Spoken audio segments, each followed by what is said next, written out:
YouTube നിർത്തലാക്കുകയാണ്. ബാങ്കുകളെ sting operation പിടികൂടുന്നു. നവമാധ്യമങ്ങളുടെ നവീന അന്വേഷണ രീതികൾ, വിവരയുദ്ധങ്ങളും വിവരക്കേടുകളും. ഡൽഹി പോലീസ് വീണ്ടും വേട്ടക്കാരാകുന്നു. മീഡിയ സ്കാനിലേക്ക് വീണ്ടും സ്വാഗതം. ഇന്ത്യയിലെ പ്രമുഖ സ്വകാര്യ ന്യൂ ജനറേഷൻ ബാങ്കുകൾ കള്ളപ്പണം വെളുപ്പിക്കാൻ കൂട്ടുനിൽക്കുന്നു. മാർച്ച് മാസത്തിൽ cobrapost.com ഒരു സ്റ്റിംഗ് ഓപ്പറേഷനിലൂടെ പുറത്തു കൊണ്ടുവന്ന വാർത്തയാണിത്. HDFC, ICICI, Axis Bank officers shown allegedly offering to turn black money into white in a Cobra Post expose video.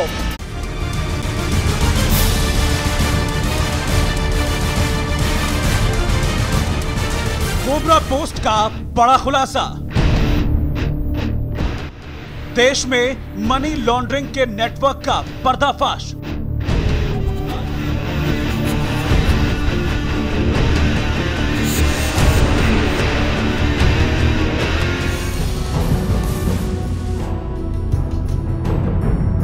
ICICI bank Bharat में बड़े बैंकों की लिस्ट में दूसरे नंबर पर है।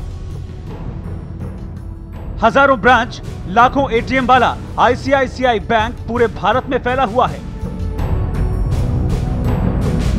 कोबरा पोस्ट के एसोसिएट एडिटर सैयद मकसूद हसन ने ICICI बैंक की कई ब्रांच में पड़ताल की।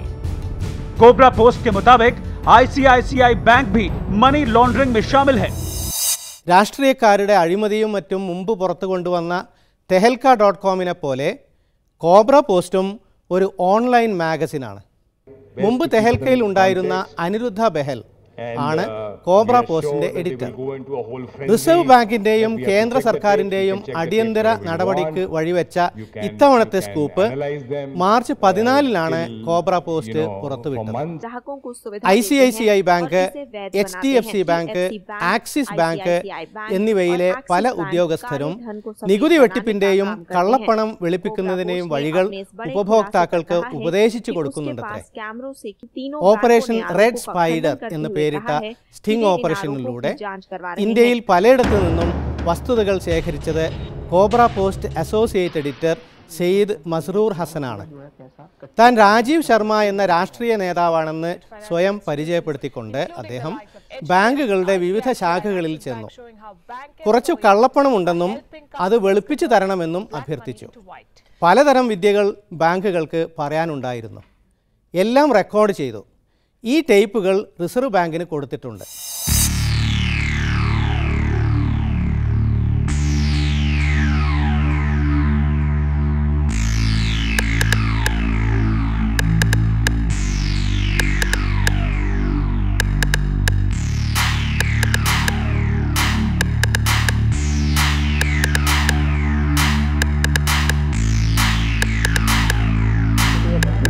आपके अकाउंट का क्रेडिट होगा पूरा वाइट होगा।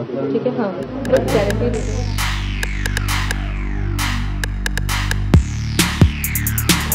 मैं आपको सारे बता दूंगा। उसकी बात ये है कि आपको प्लान समझा रहे हैं और करना है। आपने पहले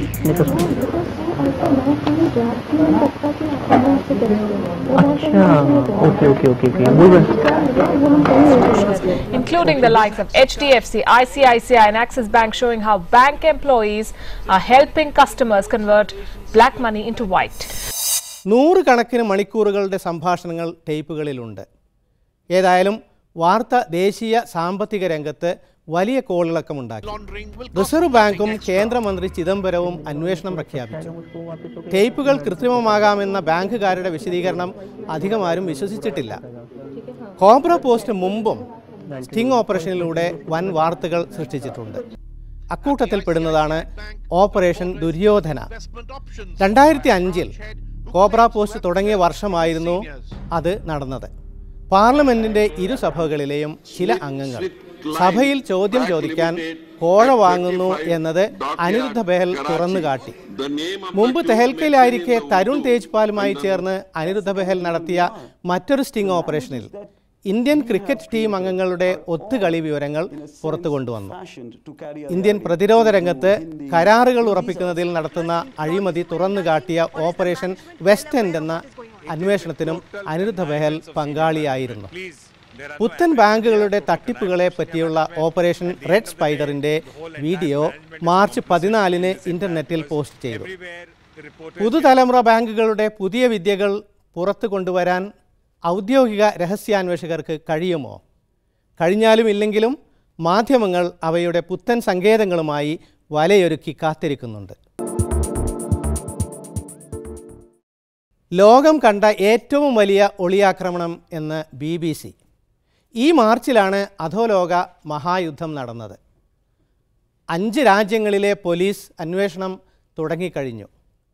ഇറാൻ്റെ ആണവശാലയ്ക്ക് നേരെ 4 വർഷം മുമ്പ് അമേരിക്കയും ഇസ്രായേലും നടത്തിയ ആക്രമണത്തിൻ്റെ വിവരം ഇപ്പോൾ പുറത്തു വന്നു.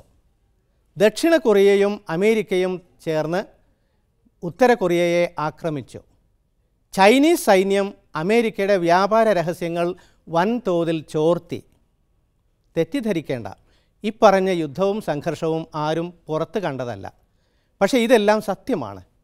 സൈബർ ലോകത്താണ് ഈ ഒളിയാക്രമണവും ചാരപ്പണിയും ചെറുത്തുനിൽപ്പുമൊക്കെ നടക്കുന്നത്. Disclosures like these tear at the fabric of responsible government. We're looking at all of the things that we can do to stem the flow of this information. This was the biggest leak in the history of this particular planet.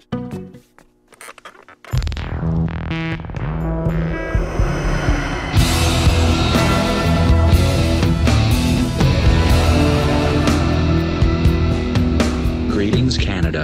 We are anonymous. A report that ties the Chinese government to dozens of serious cyber attacks. The Chinese regime engages in cyber warfare. Key intelligence figures think America is already losing a major cyber war. Highly sophisticated cyber war is underway against Iran, and it has been for years, according to a new report in the New York Times. The worst cyber attack in history. The verdict of Kaspersky. Governments get more information than ever, but it lets citizens do the same.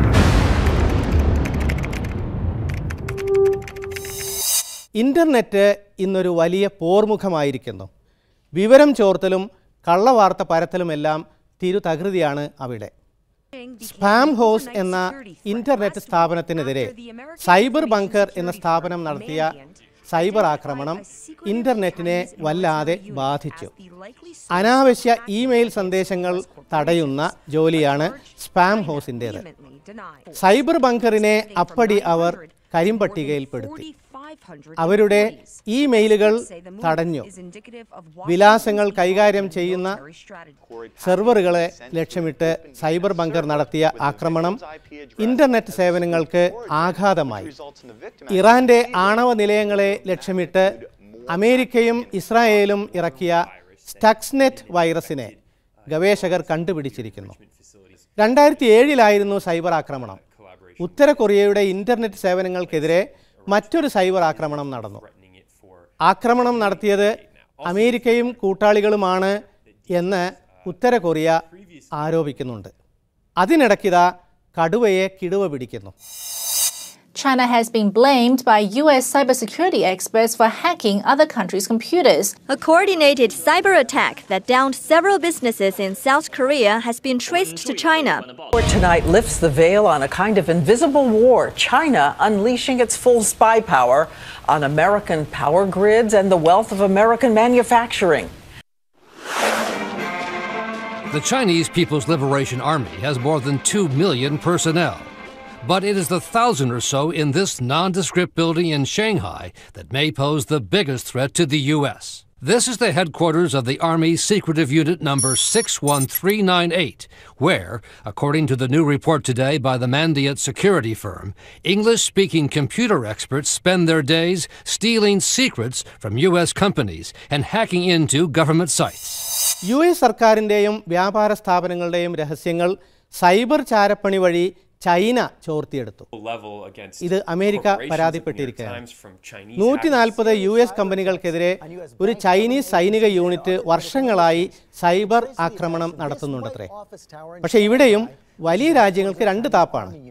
മറ്റ് രാജ്യങ്ങളിൽ അവർ cyber ആക്രമണം നടത്തിയാൽ അതിനെ ന്യായീകരിക്കും. മറ്റ് രാജ്യങ്ങൾ ഇങ്ങോട്ട് ആക്രമിച്ചാൽ വലിയ കുറ്റമായി പറയും. ABC ചാനലിൻ്റെ ദിസ് വീക്ക് പരിപാടിയിൽ പങ്കെടുത്തുകൊണ്ട് US പ്രതിരോധ സെക്രട്ടറി പനേറ്റ മുമ്പ് പറഞ്ഞു, നമ്മുടെ വൈദ്യുതി വിതരണത്തെയോ ബാങ്കുകളുടെ പ്രവർത്തനത്തെയോ ഒക്കെ ബാധിക്കുന്ന തരത്തിൽ സൈബർ ആക്രമണം നടത്തിയാൽ അത് നമ്മോടുള്ള യുദ്ധമായി കണക്കാക്കും. ഇതേ സമയത്ത് ന്യൂയോർക്ക് ടൈംസിൽ ഡേവിഡ് സാങ്കർ എഴുതിയ ഒരു ലേഖനത്തിൽ അമേരിക്ക നടത്തുന്ന സൈബർ ആക്രമണങ്ങളുടെ വിവരമുണ്ടായിരുന്നു. ഇറാന്റെ ആണവ വൈദ്യുതി നിലയങ്ങളിലെ കമ്പ്യൂട്ടറുകൾക്ക് നേരെ നടത്തുന്ന വൈറസ് ആക്രമണം അടക്കം. അപ്പോൾ ചൈന അമേരിക്കക്കെതിരെ സൈബർ ആക്രമണം നടത്തിയാൽ അത് യുദ്ധം, അമേരിക്ക ഇറാനെതിരെ നടത്തിയാൽ അത് യുദ്ധമല്ല. വാസ്തവത്തിൽ വിവിധ ഭരണകൂടങ്ങളുടെ കൊള്ളരുതായ്മകൾ പുറത്തു കൊണ്ടുവന്ന വിക്കിലീക്സ് വലിയൊരു സൈബർ ചെറുത്തുനിൽപ്പ് പ്രസ്ഥാനം കൂടിയാണ്. വെറുതെയല്ല അഴിമതി വിവരങ്ങൾ പുറത്തു കൊണ്ടുവരുന്ന മാധ്യമങ്ങളെയും സൈബർ പ്രസ്ഥാനങ്ങളെയും സർക്കാരുകൾ വേട്ടയാടുന്നത്. പക്ഷേ സൈബർ ലോകത്ത് ഒരുതരം ചെറുത്തുനിൽപ്പ് വളരുന്നുണ്ട്. അനോണിമസ് പോലുള്ള അജ്ഞാത ഹാക്കർ സംഘങ്ങൾ ഉദാഹരണം. We are a force to be reckoned with. And they mean it. This is Anonymous, a secretive, leaderless hacker collective. But this anonymous member granted 16x9 a rare interview. വിവര സ്വാതന്ത്ര്യത്തിനു വേണ്ടി Aaron swords മരണം വരിച്ച സമയത്ത് അവർ പകരം വീട്ടിയത് ഒരു American പ്രതിരോധ website പിടിച്ചടക്കിക്കൊണ്ടായിരുന്നു. Electronics വിവര വിനിമയത്തിൻ്റേതായ സൈബർ ലോകത്ത് പോരാട്ടം മുറുകുകയാണ്. അതിൻ്റെ പരിണതി നമ്മെ ഓരോരുത്തരെയും ബാധിക്കും. Every year, every cigarette is doing you damage.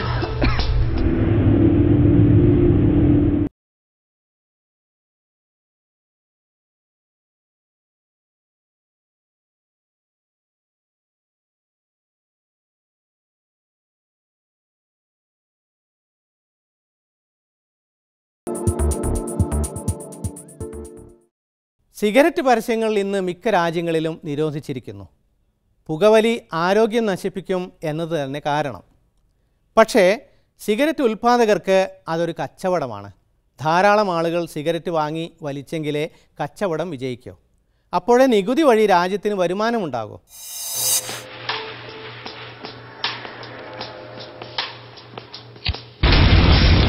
Every cigarette is doing you damage. Every time you inhale, tobacco smoke condenses in your lungs to form tar. This is a healthy lung. And this is the amount of tar a pack-a-day smoker breathes in every year. Every cigarette is doing you damage. ആരോഗ്യമാണ് നോക്കുന്നതെങ്കിൽ പുക വലിക്കരുത്. വ്യാപാര താൽപ്പര്യം നോക്കിയാലോ പുക വലിക്കുകയാണ് വേണ്ടത്. ഒരു സർക്കാർ എന്ത് നോക്കണം?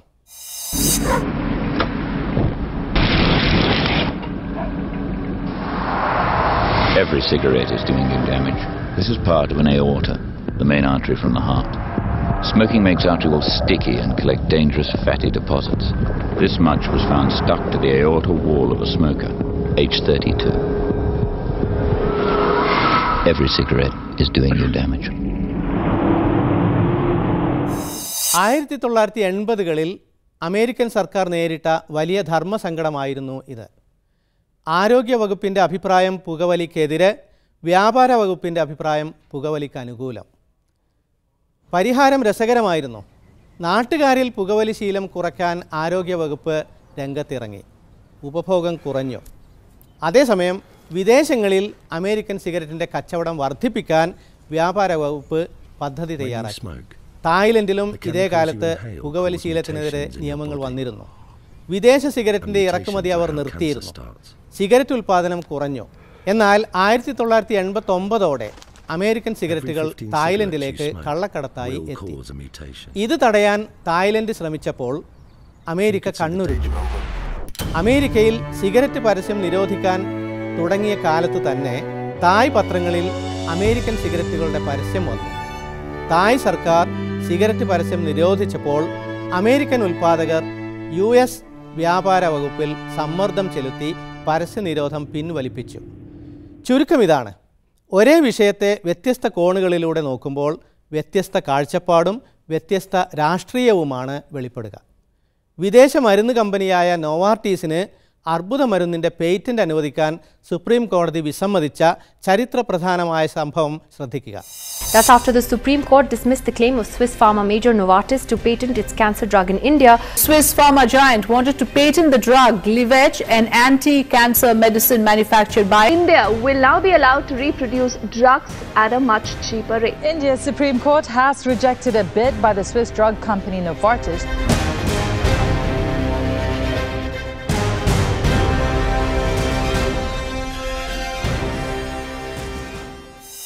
സ്വിസ് ബഹുരാഷ്ട്ര ഭീമൻ്റെ തോൽവി ഇന്ത്യയിലെ 10,000-കണക്കിന് ആളുകളുടെ വിജയം കൂടിയാണ്. ഈ വാർത്തയെ രണ്ടു തരത്തിൽ അവതരിപ്പിക്കാം. ഒന്നുകിൽ ഒരു ബിസിനസ് വാർത്തയായിട്ട് വിധിയിലെ സാങ്കേതിക വിവരങ്ങൾ മാത്രം നൽകിക്കൊണ്ട്, അല്ലെങ്കിൽ പേറ്റന്റിൻ്റെ പേരിൽ കുത്തകകൾ നടത്തുന്ന തട്ടിപ്പുകളെപ്പറ്റിയും ഈ വിധിയുടെ പ്രാധാന്യത്തെപ്പറ്റിയും വിശദമാക്കിക്കൊണ്ട്. മലയാള മനോരമ ഏപ്രിൽ 2 ഈ വാർത്ത ബിസിനസ് പേജിലാണ് ചേർത്തത്. അതേസമയം മറ്റു മിക്ക മാധ്യമങ്ങളും അതിന് അർഹമായ പ്രാമുഖ്യം നൽകി.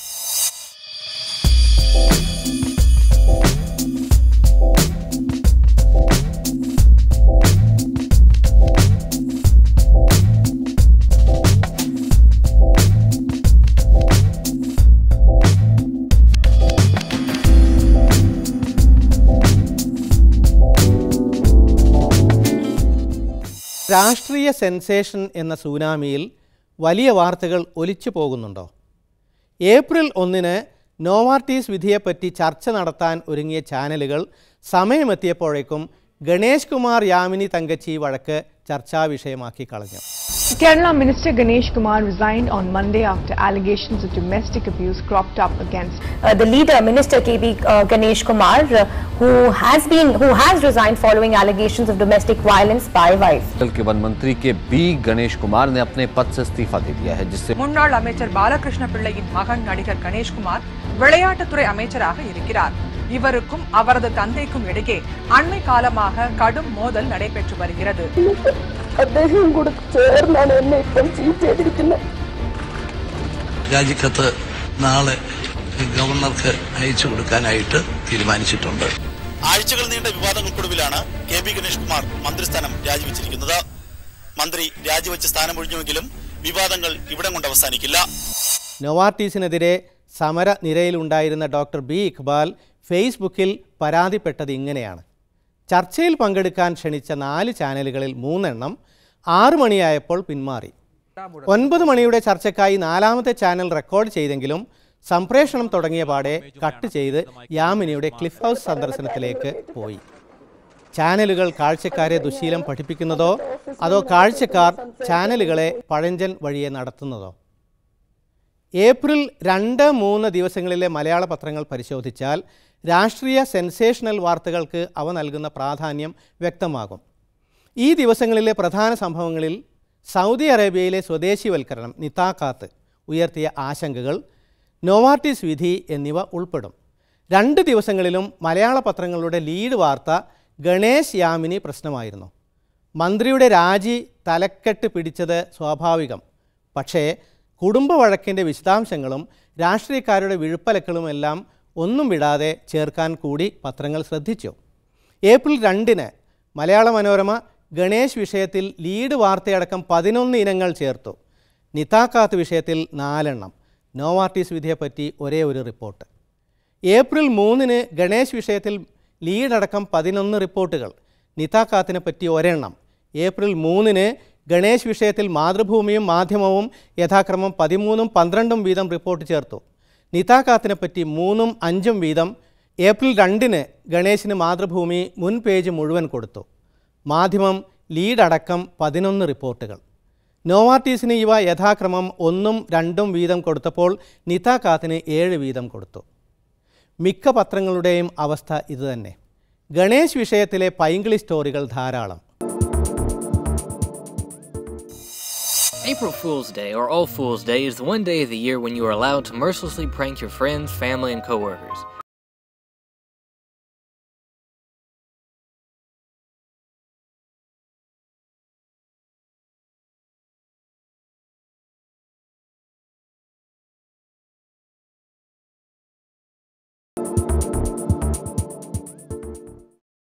ഏപ്രിൽ ഫൂൾ ഇത്തവണ കേരളത്തെ തൊട്ടില്ല.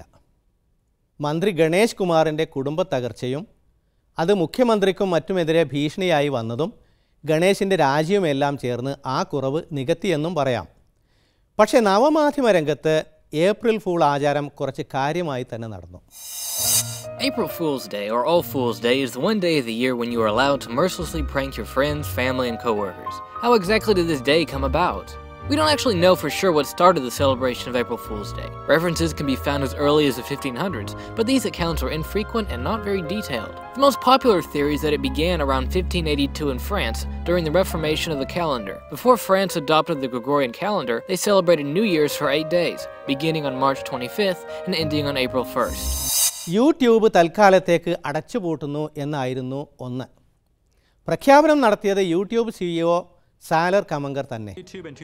പ്രത്യേക വീഡിയോയിൽ അദ്ദേഹം പറഞ്ഞു, 2005 ഞങ്ങൾ യൂട്യൂബ് തുടങ്ങി വെച്ചത് ഏറ്റവും നല്ല വീഡിയോ കണ്ടെത്താനാണ്. 8 വർഷമായി ഞങ്ങൾ മത്സരത്തിനുള്ള വീഡിയോകൾ ശേഖരിച്ചു വരുന്നു. ഇനി അടച്ചുപൂട്ടുകയാണ്. കോടിക്കണക്കിന് വരുന്ന വീഡിയോകൾ ഓരോന്നും പരിശോധിച്ച് വിജയിയെ തീരുമാനിക്കാൻ ആയിരക്കണക്കിനുള്ള വിധികർത്താക്കൾക്ക് 10 കൊല്ലം വേണ്ടിവരും.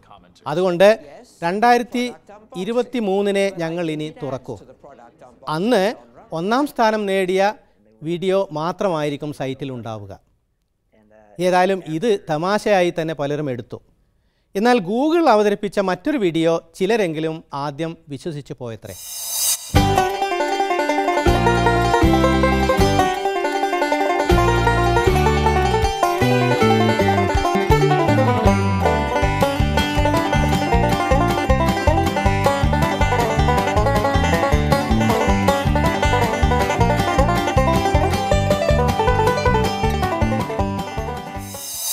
ഗൂഗിൾ സെർച്ചിൽ കാഴ്ചയാണല്ലോ മുഖ്യം.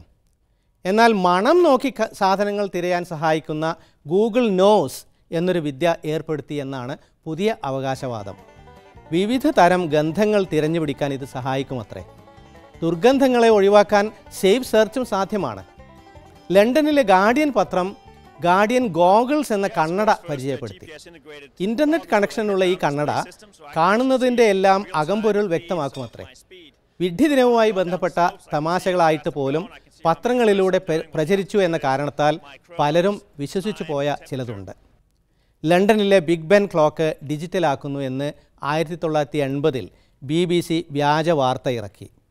ഘടികാരത്തിൻ്റെ സൂചികൾ ലേലം ചെയ്യുന്നു എന്നുകൂടി അറിയിച്ചു. സൂചി വാങ്ങാൻ ജപ്പാനിൽ നിന്ന് വരെ കോളുകാർ വിളിച്ചു. വ്യാജ വാർത്തകൾ പ്രചരിപ്പിക്കാനും വിശ്വസിപ്പിക്കാനും എത്ര എളുപ്പമാണ് എന്നുകൂടി ഇത് പറഞ്ഞു തരുന്നുണ്ട്. ഏപ്രിലിൽ മാത്രമല്ല, എല്ലാ മാസവും. മുമ്പ് തീവ്രവാദിയായിരുന്ന ലിയാഖത്ത് അലി ഷാ പിന്നീട് തീവ്രവാദം ഉപേക്ഷിച്ചു. ഇത്തരക്കാർക്കുള്ള പുനരധിവാസ പാക്കേജിൻ്റെ ഭാഗമായി കീഴടങ്ങാൻ വേണ്ടി നേപ്പാൾ വഴി ഇന്ത്യയിലേക്ക് വരികയായിരുന്ന അയാളെ ഹിസ്ബുൽ മുജാഹിദീൻ പ്രവർത്തകൻ എന്ന് മുദ്രകുത്തി ഡൽഹി പോലീസിലെ സ്പെഷ്യൽ സെൽ പിടികൂടി.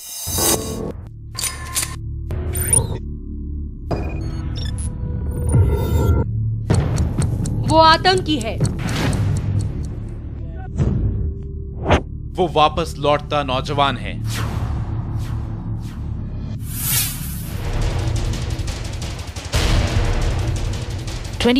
March, Delhi police conducted a late-night raid in this hotel, foiling a massive terror plot.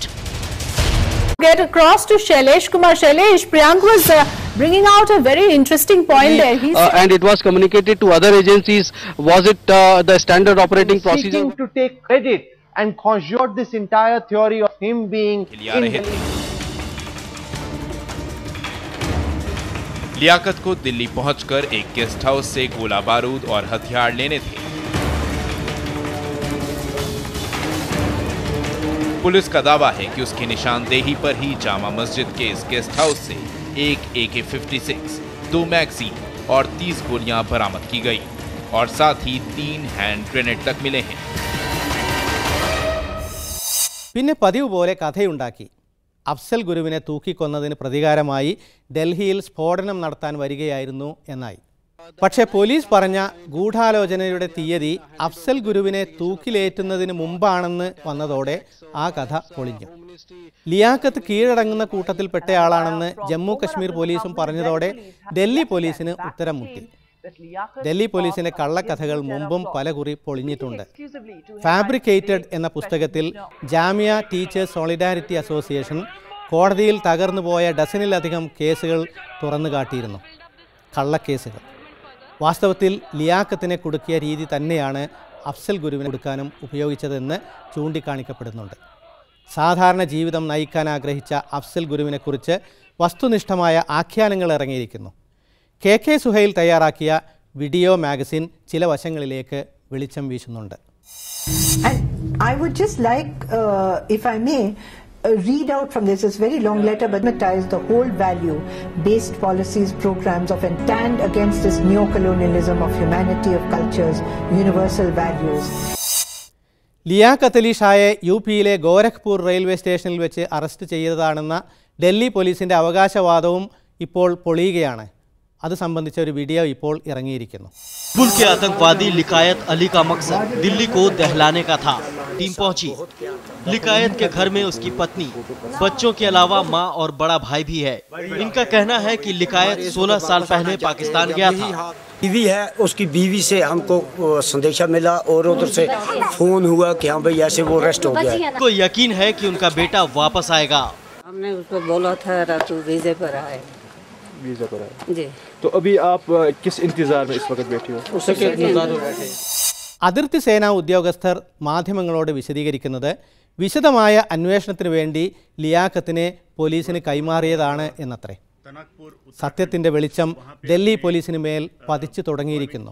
കള്ളക്കഥകൾക്ക് ഏറെയൊന്നും ആയുസ്സുണ്ടാവില്ല. ഇത് പ്രമേയമാക്കി ഒരു നാടകമുണ്ടിപ്പോൾ.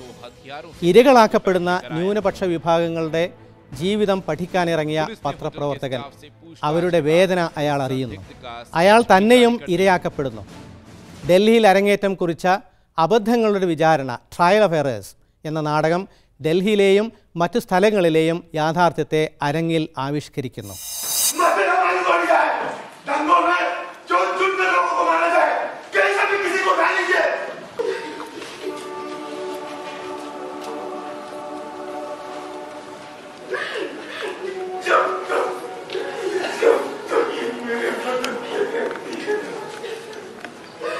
മാധ്യമങ്ങളിലൂടെ ഭീകരമുദ്ര ചാർത്തപ്പെടുമ്പോൾ സ്വന്തം നിരപരാധിത്വം തെളിയിക്കാൻ പെടാപ്പാടുപെടുന്ന പത്രപ്രവർത്തകൻ്റെ ഈ കഥ അനേകം പേരുടെ നേരനുഭവം തന്നെയാണ്. നാടകം സംവിധാനം ചെയ്തത് ബോളിവുഡ് ഡയറക്ടർ മഹേഷ് ഭട്ട്. മീഡിയ സ്കാനിൻ്റെ ഈ ലക്കം ഇവിടെ പൂർണ്ണമാകുന്നു. മുൻ ലക്കങ്ങൾക്കായി മീഡിയ വൺ വെബ്സൈറ്റ് സന്ദർശിക്കുക. കൂടുതൽ മാധ്യമ വിശകലനങ്ങളുമായി അടുത്ത വാരം വീണ്ടും കാണാം. PAN cards to their clients to help them dodge the tax authorities. They offer to deposit the cash in sundry accounts which are meant exclusively for the bank's internal processes. They offer to organize the illegal cash to